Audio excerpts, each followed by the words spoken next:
Okay, good day, welcome. This is the Liberia National Television and the State Radio ELBC. Today we're in the office of the ECOWAS Commission Resident Representative to Liberia, Ambassador Josephine Nkrumah. We have a special interview with her ahead of the October 10 Liberia presidential and legislative elections. And my name is Varflay Kamara. Behind the camera is Mr. H.E Freeman. And so, Madam Ambassador, it is a pleasure to speak to you at this time again. Thank you so much. Thank you so much, Varflay. Always a pleasure to speak with you, and thank you for making time to come to my office. How are you? I'm well, keeping busy. Okay. Elections is 2 months away, and so there's a lot of work to be done. And I'm happy to be here to be complementing national efforts as we build a robust electoral process, transparent, inclusive, free, fair, and credible for the people of Liberia. And of course, the sub-region. Thank you very much. Ambassador, let's do a recap of your stay here so far as ECOWAS Ambassador to Liberia. What are some of your major undertakings so far? Oh, wow. There's been a lot of work that is ongoing in Liberia. Sometimes when you talk of ECOWAS and Liberia, people often associate it with elections, governance, but even on the core aspect of ECOWAS regarding economic integration, there is still a lot of work that is going on behind the scenes. We've worked with the Liberian National Chamber of Commerce in providing skills and sensitization around the Africa Free Trade Continental area. We've done some work also in Bo Waterside and Jandema. There we have initiated a project on the joint border post that connects Liberia and Sierra Leone. Of course, it is to deepen trade integration in the sub-region. And so hopefully in the next few months, the consultants who are already on the ground we would begin to see clear, steps that are being taken towards that. The government of Liberia and the government of Sierra Leone have both provided land that has been transferred to ECOWAS to undertake this very important project. We've also done some work which is a replication of a pilot project that was undertaken in Abuja, and this is the Green Enterprise Village. It's also about creating awareness and providing skills and tools for us to begin to consider alternative energy sources, particularly to serve small and medium scale enterprises in Liberia, again around the cross-border regions in counties in both Liberia and Sierra Leone. So we're excited about that because it also begins to build empowerment, economic empowerment for small-scale enterprises to expand their market and also to ensure that they have alternative access to energy, which is critical for any growing industry or any growing enterprise. We've also done some work with the West African Police Information Systems, and I'm happy to note that when I first came into Liberia in March of 2022, Liberia had been suspended on the West African Police Information Systems known as WAPIS. This is a project that is undertaken by ECOWAS working with Interpol and supported by the EU. Again, it's on building a data center around information systems where the ECOWAS sub-region is able to share information relating to the movement of persons in particular. Why is that necessary? When we talk about the free movement of people under our ECOWAS protocols, the flip side of it is that oftentimes you may have criminal elements that also move across. And it's important for us to build a network of information where the member states are able to share freely amongst themselves data on such criminal activity and persons, so that as and when necessary they can be apprehended to bring down the issue of crime and criminality. And particularly also important in this time where we see a surge in violent extremism and terrorism. It's one of the important things that ECOWAS is doing. Fortunately and thankfully, we have set up the data center within the Liberian National Police headquarters. People have been trained. We've brought on board the Liberian Immigration Service, the Liberian Drug Enforcement Agency. We look forward to bringing other agencies on board so that we have an all-inclusive security sector information system that can be shared within the sub-region. Okay. We've done some work on security sector reform, which is ongoing. We're doing a lot of work around stockpiling in the sub-region, training officers on stockpiling of arms and management of arms in the sub-region. Again, we've had a lot of support from external partners, and Liberia has hosted 2 of these workshops where other member states officers were invited to. There's some ongoing work on flood assistance, where ECOWAS will be providing some funding to flood victims. Ongoing work with Fistula, again working with the national agencies to provide some funding to support such initiatives. On the level of our work around elections, governance, and all of that, of course, typically we have signed the Farmington River Declaration. ECOWAS and the UN worked with NEC in this, where political parties formulated the revised Farmington River Declaration, and we had that signing ceremony in April. It was witnessed by UNOWAS and ECOWAS, where the president of ECOWAS himself was here to witness and issue a statement which spoke critically to issues that would build confidence in our electoral process, reducing misinformation and disinformation, and understanding that as a trigger, and encouraging agencies and stakeholders to find ways of minimizing that. We've also done some work with the youth. We've worked with the Peace Building Office of Liberia. We've had our first workshop with the youth, and our work has been centered around dealing with the at-risk youth, the pen and the keke drivers, as well as important stakeholders when we talk about youth, and equally important when we talk about a peaceful election. So that is ongoing. We expect to hold our second workshop in another county. The first was in Montserrado. We'll probably be going up to Bong or Nemba, and then we'll have a third before we go into elections. So these are some of the work that we've been doing, and it's been great. It's kept me busy, it's kept my team busy, but we are committed to the process. Sure, you've been quite busy for some time now, but let's delve into the meat of the discussion. Liberia goes to election October 10, 2023. You care to tell us ECOWAS support to the National Elections Commission, planned observation mission deployment, how you intend to work closely with the election stakeholders and partners to ensure that the election is successful, void of violence and all that? Thank you. That's and I think we are in very exciting times.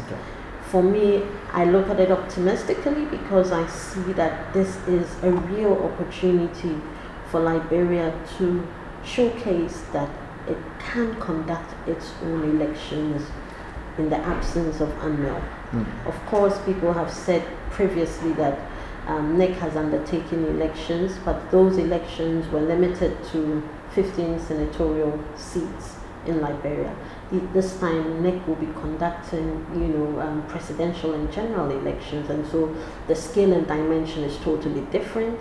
The stakes are very high as well, and so to see that Liberia has fully embraced its independent role when it comes to the funding and ownership of the electoral process for me it's exciting, and Liberian has cause to be proud in these times.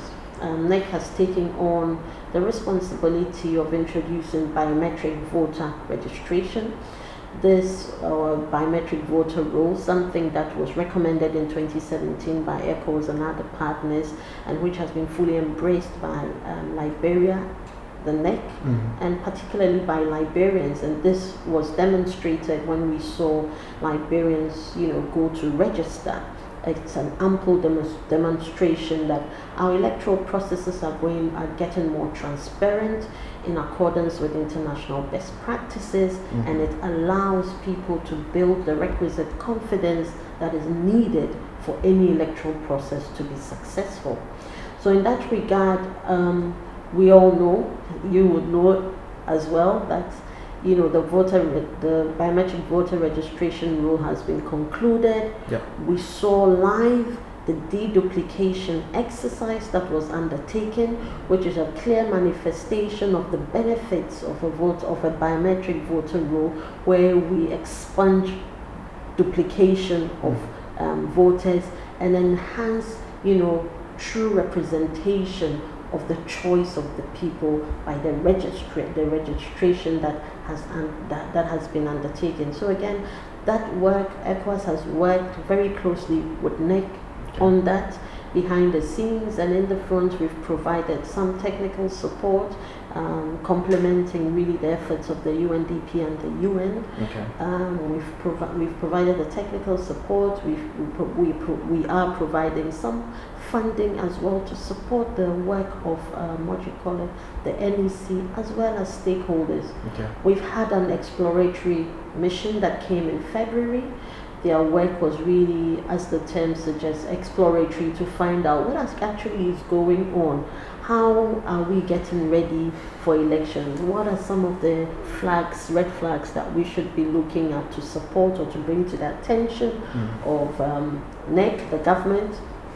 And then we've had a subsequent fact-finding mission that met with, I think, about 14 stakeholders in Liberia, again, to assess Liberia's preparedness as we go into elections. And so these are critical things that complement the efforts of NEC, and to also stress that NEC has shown real responsiveness to some of the recommendations that have been made in between and during these engagements that we've had with the exploratory missions and with the fact-finding mission as well. Soon ECOWAS will be deploying long-term observers in September, and then we'll have the short-term observers sometime at the beginning of October. So there's a lot of work going on in relation to elections. Is it a perfect system? By all means, no. Are we all working towards that? Certainly. As you know, we also have a National Steering Committee on Elections that has representation from various stakeholders. It is chaired by the Minister of Justice, co-chaired by the UNRC and myself, and it is at this level where we get to know firsthand what exactly NEC is doing, the transparency around the dealings of NEC and its ongoing work, the synergizing of efforts, so we don't duplicate actions, to ensure that we are able to use resources prudently. All of those things matter very much to how we ensure the electoral process is as much as possible risk-free in terms of building the transparency and credibility around that process. So all of that has been going on behind the scenes. Of course, we've also engaged with many stakeholders, some through workshops, sensitization, some through speaking platforms that is granted to my office, some through one-on-one conversations with key players to this electoral process. And I'm happy to note that all of it, one common thread that runs through all engagements I've had, is that Liberians are committed to a peaceful electoral process. I'm yet to come across anyone who has threatened otherwise. And so I'm confident that it's going beyond the signatures. Yes, it's going beyond the signatures in word, okay, sometimes in deed or in actions. We have not seen actions that have been at consonance with the word, for instance, on the signing of the Farmington River Declaration. I'd like to talk firstly about the issue of gender.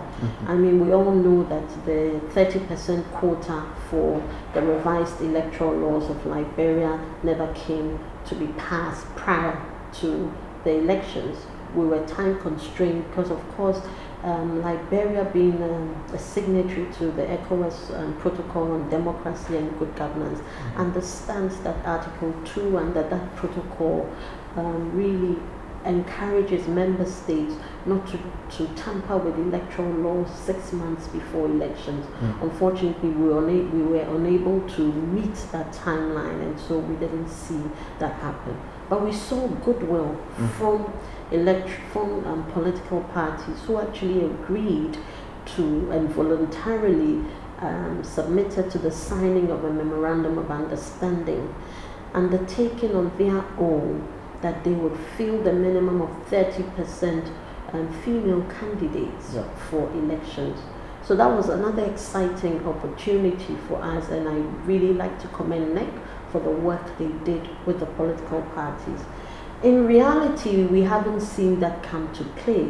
I think looking at the current list of candidates, we have barely 15% of female candidates overall, and that is not very encouraging because it's not providing the requisite 30% quota we were anticipating. Is that in essence a breach of that particular policy? Well, there are two sides to it. Okay. I've met with a few women candidates who had expressed their interest in running for office, but who sadly, later on did not do so. Some, they did not have the funding because they stood as independent candidates. Some felt that the intimidation of women was too much for them to bear at this point. And so I think there's a lot more work that must be done in building, and some of the parties have also said women did not present themselves for parties to field them as their candidates. So there are many sides to this discussion, but ultimately, to my mind, there is a lot of work that must go into building the capacity of women who aspire to these leadership positions, getting them to understand and build values of resilience, of trustworthiness, understanding communication strategies, understanding what the traits and values of leadership, which are all key to running for office. It's one thing, providing that token of numerical representation. It's also another thing to add the substance of what you represent that adds value for what you were elected to do. And so I think a lot more work needs to go on it. And so whilst we didn't meet this mark, I think it provides clear opportunity for us to prepare from now until another 6 years, when hopefully we should see more women at the on the ballot paper and hold themselves up for this electoral process. Ambassador, still with elections, you've seen activities, the build-up to the campaign, delving into voting day itself. What are specific issues that concern you as we urge to October 10? Well, I think that the Farmington River Declaration was a step in good faith by political parties to abide by the provisions of that declaration. It also provided the public the opportunity to hold leaders accountable to the provisions of the Farmington River Declaration. And so we must continue to emphasize and really provide that information around the Farmington River Declaration, which of course NEC is working with ECOWAS and the UN to find to actually implement the dissemination of the Farmington River Declaration. Sometimes people do things out of ignorance because they don't understand, they don't know the law. But the law does not accept ignorance as an exception, you know. And so we need to build our civic and voter education around the Farmington River Declaration and get partisans and Liberians to understand what the Farmington River Declaration is all about and hold their duty bearers accountable to the provisions of that Farmington River Declaration. What are some of the challenges or concerns that we may talk about? We see a lot of misinformation and disinformation, especially on social media. And when we signed the Farmington River Declaration, it was one of the strongest concerns that was raised by the President of the ECOWAS Commission. And that was raised because we saw what happened in Sierra Leone. We understand perfectly that misinformation, disinformation, fake news, it heightened tension. It became one of the conflict, the potentials for conflict trigger. And it took a lot of efforts to manage that. So Liberia often and Sierra Leone often mirror each other when it comes to, you know, things that happen in either of the countries. And so for us, it should be some lessons learned, and for us to sanitize that space or that campaign ecosystem where individuals as political actors or politicians provide accurate information. So I know we have a network called iVerify, for instance, which is a beautiful project that has been undertaken by some civil society organizations. It is for us to provide facts and to verify information before we press our button. We're always in a hurry to forward the next sensational news without necessarily checking to or verifying. So we want to see a lot more fact checking going on, and for that fact checking agency to dispel some of the misinformation or disinformation. So that really is one thing that we must be working stronger towards. And in the same vein, I would like to urge media to play that role and also to put out there the facts and dispel the misinformation or the disinformation. I think another concern for me is, what is elections? Elections is a contestation of ideas that enables an informed citizenry to make the right decisions and choices that determine the trajectory not only of their personal progress, but more importantly, development for our communities and development for our nations. So you want to see a campaign that is issues-based, a campaign that resonates with the aspirations of Liberians, that speaks to the desires of Liberians for what they want to see over the next 6 years in terms of who is elected to govern their country. I seem to think that there's a certain deficit in terms of information around the manifestos of political parties. You're not hearing enough of what political parties have to offer Liberians. You're not hearing enough that there's actually that connectedness between political parties, their plans and manifestos, as that is in consonance with what the average Liberian wants. So of course we all know that we want peace. We want peace. So what does that lead to? Well, to my mind, when the citizenry is not properly informed or adequately informed, they may not necessarily make the right choice. So you want that kind of engagement to go on, so the citizenry are engaged, they are discerning, and that allows them to be informed to make the right choices.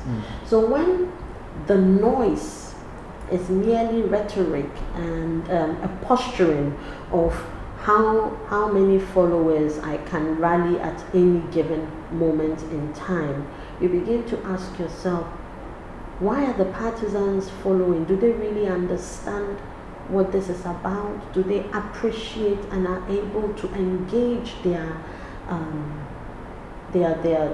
political leaders and political parties so that they find the right answers, or sometimes the answers that will not convince them to make a certain choice. Mm-hmm. And in this regard, I really would like to see the youth. At the last census, I think if the provisional figures are anything to go by, over 60% of Liberians are under the age of 30. So their voice must be heard. Mm-hmm. But also, their voice must be heard not only in terms of what they want, but that voice must be engaging to the political actors, whether they are representatives, whether they are senators, or whether they are presidential aspirants.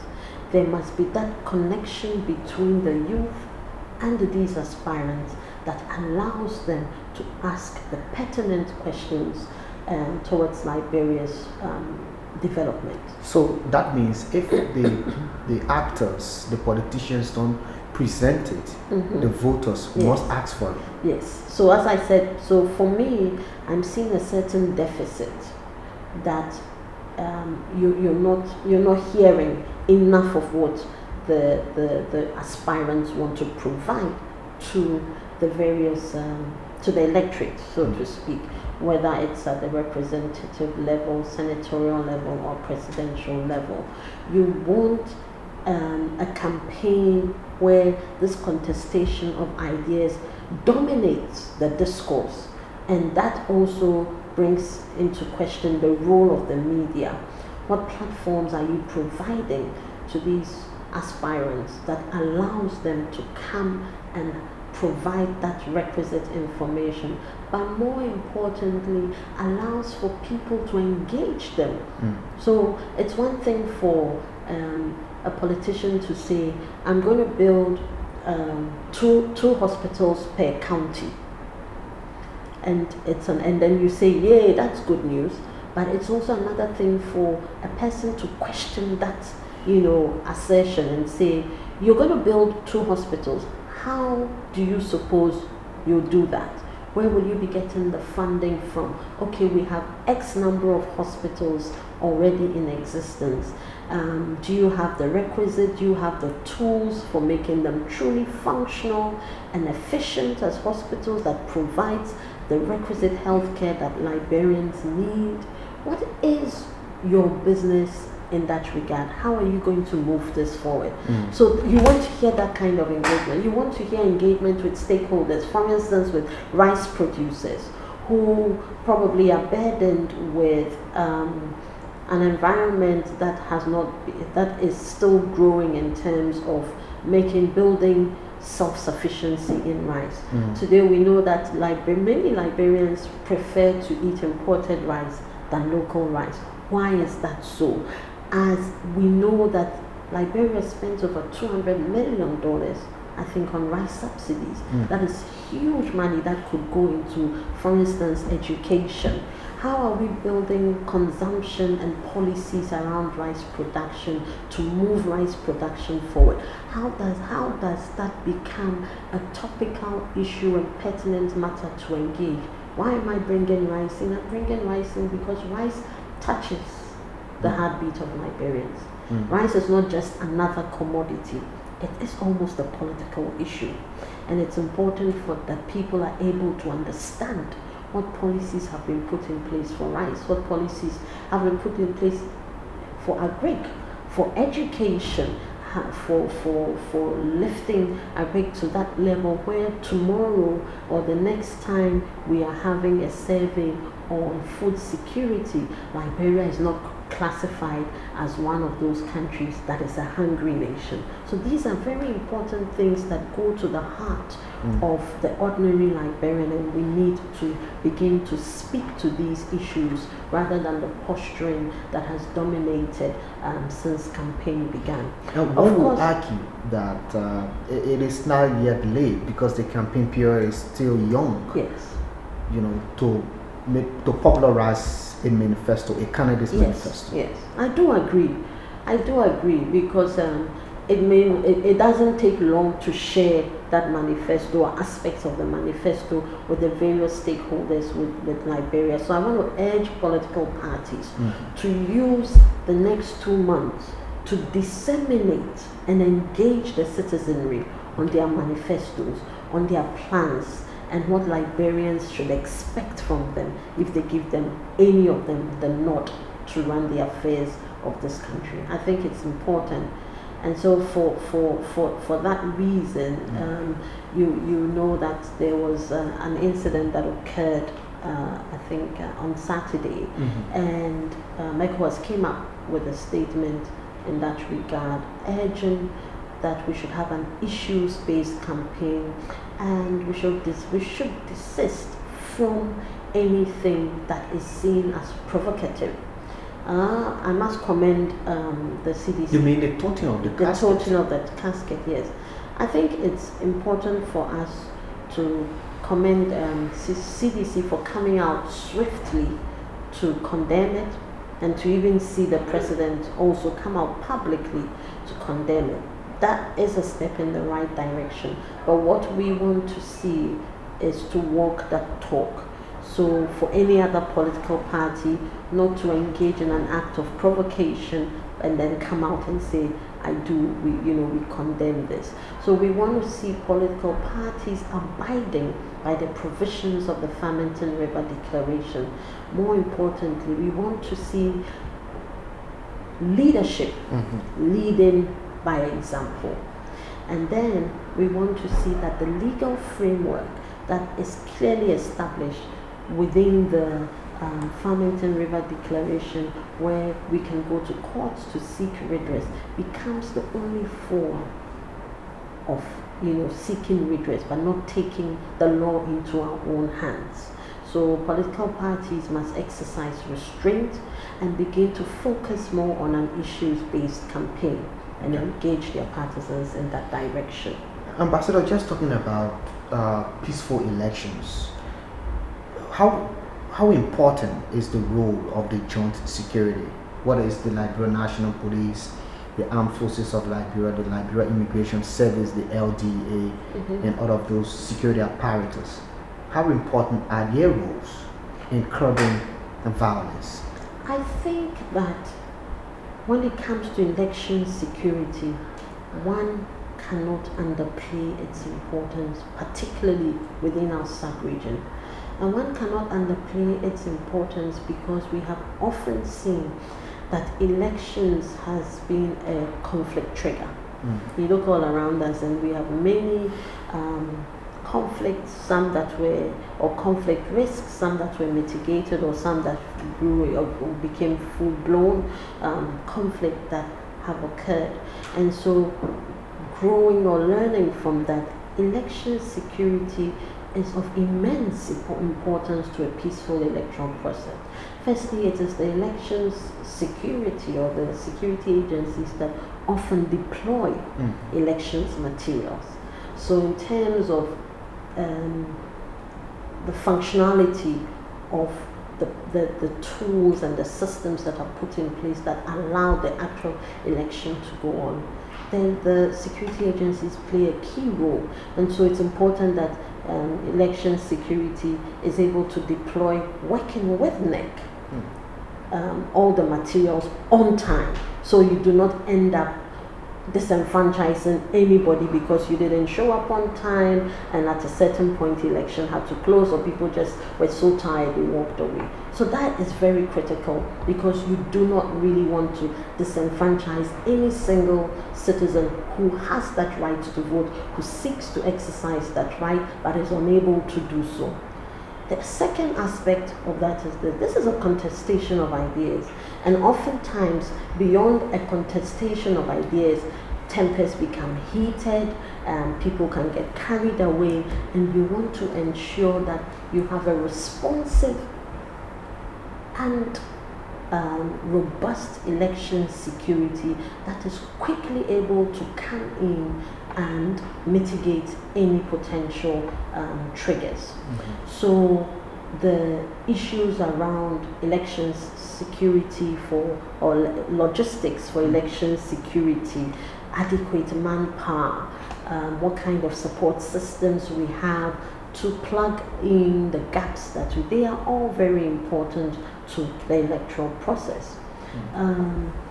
We've had a lot of engagements with the different missions that came in, ECOWAS AU mission, ECOWAS exploratory mission, and both missions have brought that to the fore, the importance of being security ready, logistically ready. Beyond that, even for security officers to understand their role, not to be high-handed, to be more well-versed in human rights issues, so that you don't have a ripple effect or a growing discontent around security. So in that respect, is there any country that can really say, I have everything I need for election security? In our part of the world, I don't think we have that. But we must learn to leverage on one another and build those kinds of systems that allow us to, seek assistance from one another. So yes, Liberia may not have the full numerical strength that is required for any efficient security system. But I also know that the Liberian National Police, acting with the other security agencies, is building a lot of preventive measures around this. They are working with communities, they are working with various stakeholders, they are working with the political parties to ensure that we can also build trust in our security agencies. That is a critical issue. And it is not just limited to security agencies. It goes beyond security agencies to NEC itself, to the judiciary, it goes to the media. All the state institutions that must remain neutral must be seen to be neutral, must be perceived to be neutral, because perception is strong. So we want to see more engagement with security agencies and all the stakeholders to elections. In that regard, political parties have a role to play. What you see about the Liberian National Police or security agencies, the perceptions they hold, and how they translate that perception or transfer that perception to their partisans is important. So political parties themselves have a role to play in civic and voter education. Sometimes when we are talking of CVE, everybody is looking at NEC, but civic education is a shared responsibility. And if you want to see a transparent, credible, peaceful, inclusive, fair electoral process, then political parties as key stakeholders to NEC also have a role to educating their people. For instance, how do you become vigilant at the polling station? What do you understand should happen?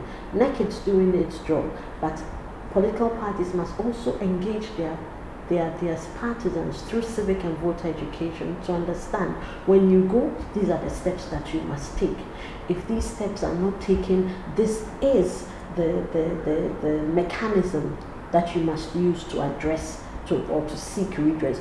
All of those things cannot be done alone by NEC, but must be seen to be also conducted by political parties. So civic and voter education is key.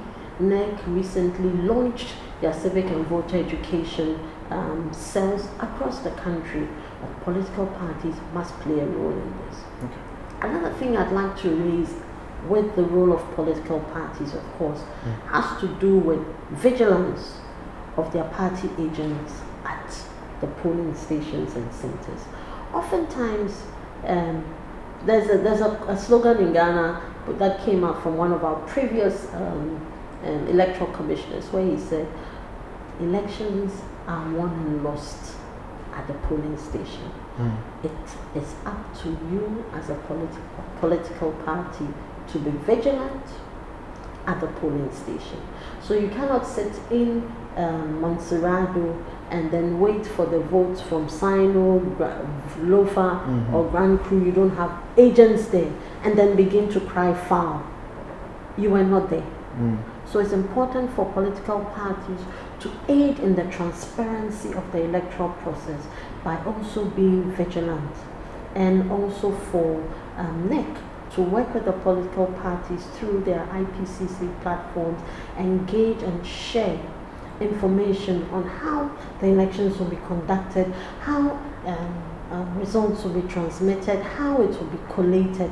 All of those things are necessary for buy-in and for us to come together and say, at the end of the day, the elections were won fairly, there was transparency, it was credible, and it was transparent.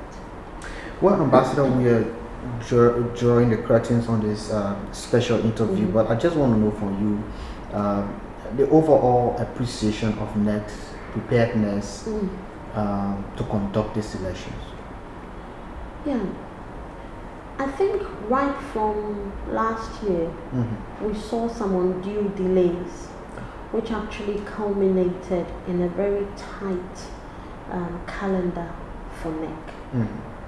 But I'm happy to note that NEC has risen to the challenge and has been able to conduct many of its activities in accordance with the timetable that we all knew was tight and which we couldn't afford to have any lapses. I think the international community have worked very closely with NEC. I can say that the NEC has been responsive to many of the suggestions and recommendations made to build efficiency around the electoral process. It has taken on suggestions, it has taken on criticisms in good faith, and they continue to do so. So of course, we are seeing NEC in its full-fledged capacity to organize elections. Elections, the role of NEC alone is not the ultimate when it comes to elections preparedness. The role of key stakeholders, their minds, understanding what the electoral process is, having the requisite confidence in the systems that Liberia itself has invested in the systems that international partners have supported and are continuing to support, in the systems that enhance capacity, that enhance communication. All of those things are ongoing. Is there room for improvement for NEC?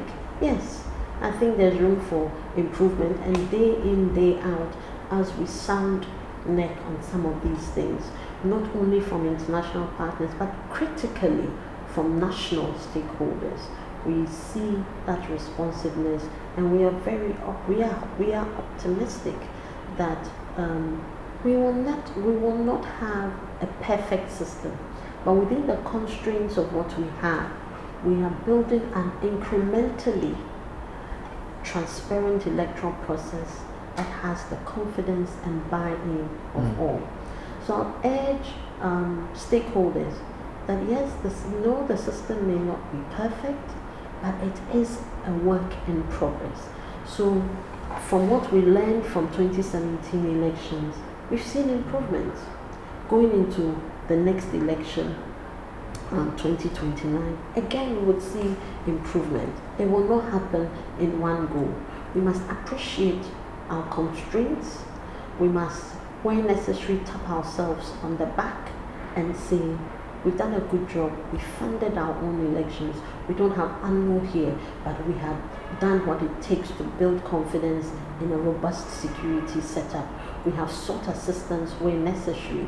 We have listened to our stakeholders, and we are continually building to improve upon the system. Above all, the peace of Liberia is non-negotiable. And as every citizen of Liberia that I have spoken to has said, we are committed to peace.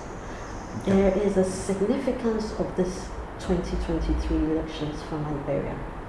This year, Liberia celebrates 20 years of uninterrupted peace since Liberia signed a comprehensive peace accord. This coincides with a time where Liberia is also showing to the world that we are managing our elections. We have taken national ownership of our elections, and we are ready to do a good job to see peaceful transitions whenever it has to occur. And so when we have these two very critical national events occurring within the next few months, I think every Liberian must be duty bound to uphold the peace of Liberia. Every Liberian must be duty bound to play a role in that peace that we want to maintain and build upon. And I wish Liberia every success in the coming months. We as ECOWAS, working with the AU, working with the UN and other partners, will continue to support that process that consolidates Liberia's peaceful journey and really entrenches democratic governance in this beautiful country. Well, thank you very much, Ambassador. It's been a pleasure speaking with you at this time. Thank you so much, Varflay. A pleasure always. Thank you. Thank you. Well, she's the special representative of the ECOWAS Commission to Liberia, Her Excellency Ambassador Josephine Nkrumah, having a special exclusive interview with us, ELBC in the Liberian National Television. My name is Varflay Kamara again. As a Freeman has been behind the cameras, and thanks for watching.